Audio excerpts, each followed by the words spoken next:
Mike Batt, a name that's indelibly linked with those fluffy inhabitants of Wimbledon Common, is now dipping his toe into the murky waters of contemporary noir. But is it any good? Let's find out, shall we?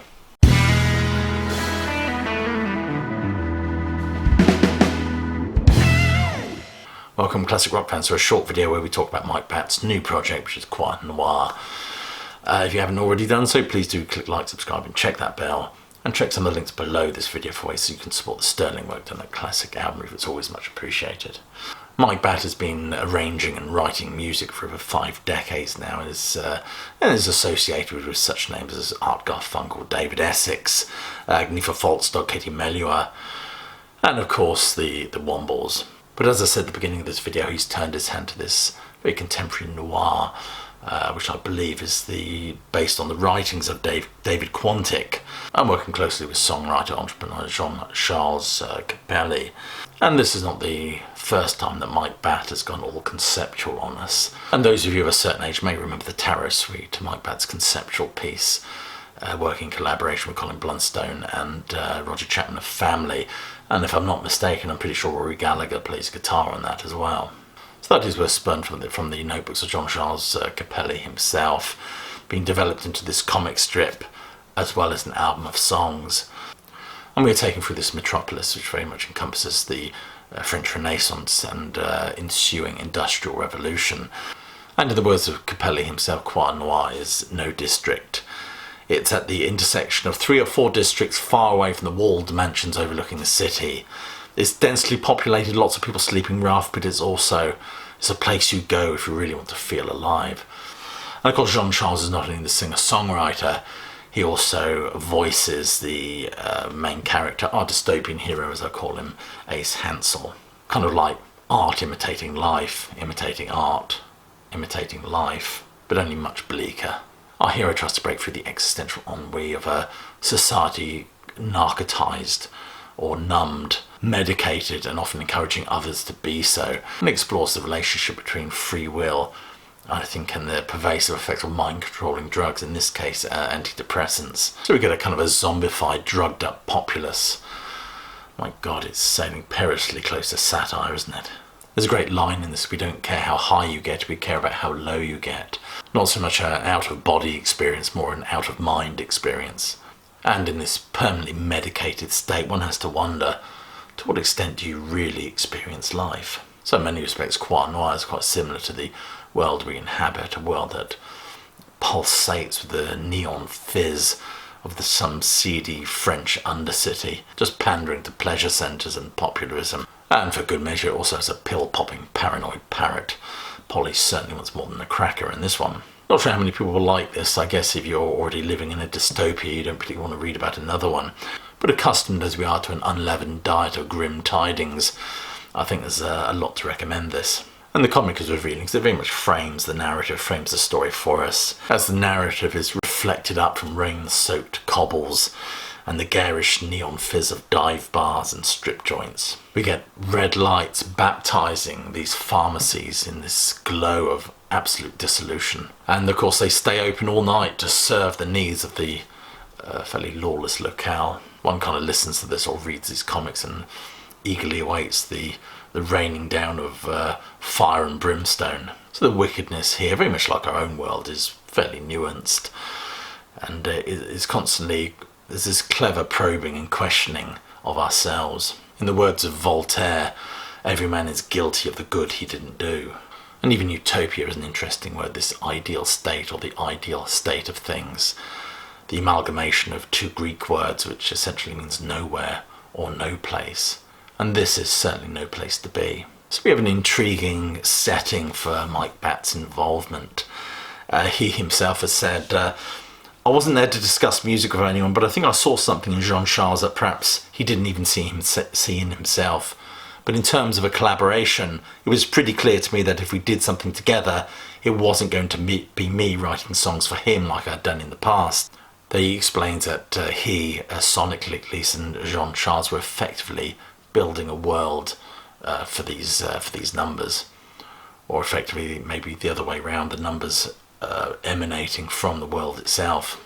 If I may quote from the blurb that accompanies this project, it says that the sonic establishing shot of a whole new day parachutes into Croix Noire with the sort of irresistible gusto that calls to mind Good Morning Baltimore in Hairspray, or the musical that Mike says he was probably subconsciously channeling The Greatest Showman. And this is true, this is a very visual project as well, which unfolds more coherently if one is associated with the comic book, the writing, and all the iconography that surrounds it. I think it lends itself much better to a visual medium, and I think a kind of a accompanying noir film would be fantastic. This, of course, is another lockdown project as well, with people working remotely.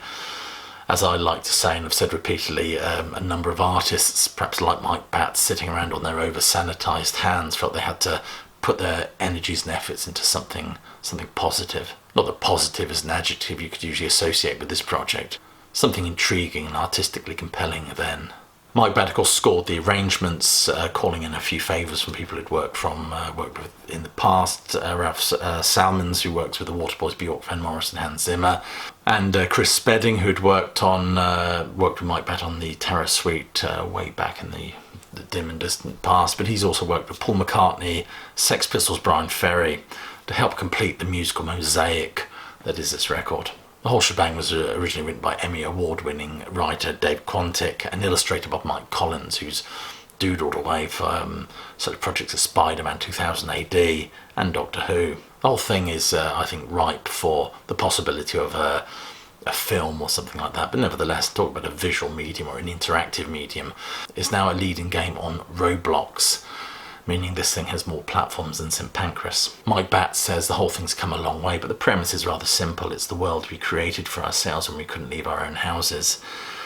All those freedoms were put on ice, so it's a piece of escapism, really.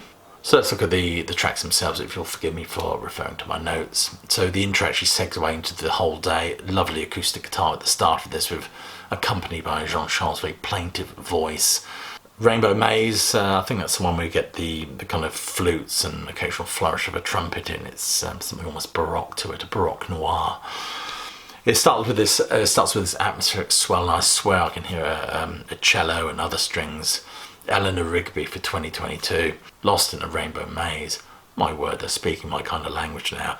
Almost like a little nod to a more colourful and lysergic time. And at times I swear I can hear the fluty tones of Strawberry Fields to it. I love this, it's just quite trippy, right up my bubblegum tree.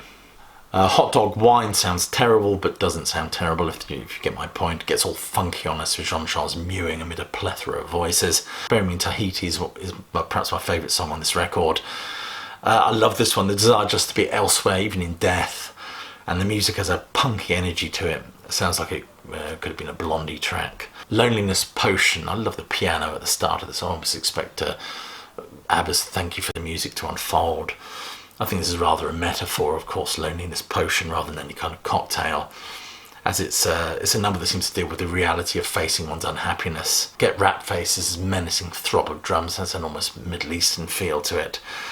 Moon Over Muscat is a beautiful number, seems calming almost. About love or friendship being forged, I would suggest from the lyrics. When you see the moon over Muscat, what a wonderful line. And the moon is such a potent symbol in songs and literature and art. In fact, Paul Simon sang on his Hearts and Bones album, before you write about the heart, think about the moon before you start. The theme to Croix Noire has an almost spirits in the sky vibe to it.